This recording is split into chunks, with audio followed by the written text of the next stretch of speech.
নমস্কার, আমরা TIT alumni association, টিআইটির এক স্টুডেন্ট অ্যাসোসিয়েশন। এটা তো যে ফায়ার সার্ভিস উইক এখন চলছে তার অঙ্গ হিসেবে আমরা ফায়ার সেফটি অ্যাওয়ারনেস প্রোগ্রাম এবং একটা ফায়ার মক ড্রিল কন্ডাক্ট করেছি টিআইটি অ্যালামনির তরফ থেকে in association with ONGC fire service team.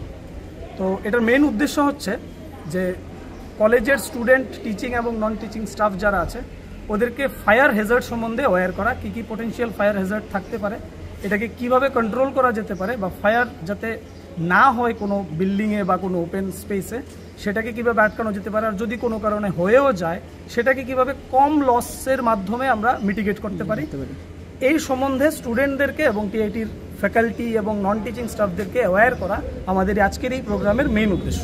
আচ্ছা, একদিন হবে অনুষ্ঠান? হ্যাঁ, শুধু আজকেরই প্রোগ্রাম এটা। ফায়ার সার্ভিস উইক এক সপ্তাহ ধরে চলছে, এর একটা অঙ্গ হিসেবে একটা পার্ট ওএনজিসি ওদের শিডিউল থেকে আমাদের টিআইটি অ্যালামনি অ্যাসোসিয়েশনকে দিয়েছে। আজকে ওদের ভ্যালিডিক্টরি সেশন, ফাইনাল ডে, তার একটা পার্ট হিসেবে আমাদের আজকের প্রোগ্রাম। আচ্ছা, উপস্থিত কে কে রয়েছে?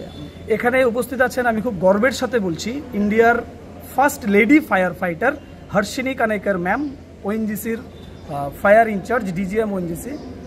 উনি আমাদের এই প্রোগ্রামের চিফ গেস্ট এবং উনি এই প্রোগ্রামটাকে পুরোটাকে ফায়ার মক ড্রিল এবং অ্যাওয়ারনেস প্রোগ্রামটাকে পুরোটাকে লিড করছেন আজকে। এবং আমাদের মধ্যে উপস্থিত আছেন কলেজের প্রিন্সিপাল, উপস্থিত আছেন আমাদের অ্যালামনির সেক্রেটারি, প্রেসিডেন্ট এবং অল ইন্ডিয়া SC/ST ওয়েলফেয়ার অ্যাসোসিয়েশনের চেয়ারম্যান স্মৃতিরঞ্জন দেববর্মা স্যার। আপনার পরিচয়টা? আমার পরিচয়, আমি মৃত্যুঞ্জয় রুদ্রপাল, টিআইটি অ্যালামনি অ্যাসোসিয়েশনের সেক্রেটারি। Thank you.